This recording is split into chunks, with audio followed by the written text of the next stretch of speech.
কোথায় সেই মোহাম্মদ বিন কাসেম, 17 বৎসরের যুবক, আরব থেকে, আরব জাহান থেকে আসছে ভারতে, সিন্ধু প্রদেশে দেবল রাজার এলাকায় একজন বোনকে একজন ডাকাত, জলদস্যু, একজন পানির ডাকাত জলদস্যু তৎকালীন জামানায় একজন মুসলিম বোনের গায়ের ওড়না ধরে টান দিছিল। তখন ওই বোন চিঠি পাঠাইছিল হাজ্জাজ ইবনে ইউসুফের কাছে আরব দেশে, হাজ্জাজ, তুমি বেঁচে থাকতে তোমার মুসলিম বোনের গায়ের ওড়না ধরে টান দিছে বেঈমান কাফের, তুমি এর বদলা নিবা কিনা আমি শুনতে চাই। হাজ্জাজ ইবনে ইউসুফ, আমরা কিতাবে পড়ছি, এরকম চেয়ার ছেড়ে লাফ দিয়া দাঁড়াইয়া চিৎকার দিয়ে বলছে, বোন আমার, গোটা আরবের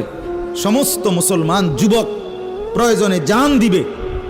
আরবের সমস্ত যুবকের কলিজা যাবে, জান দেবে, শাহাদাত বরণ করবে প্রয়োজনে, তবু আমি তোমার এই বেইজ্জতির বদলা নেব।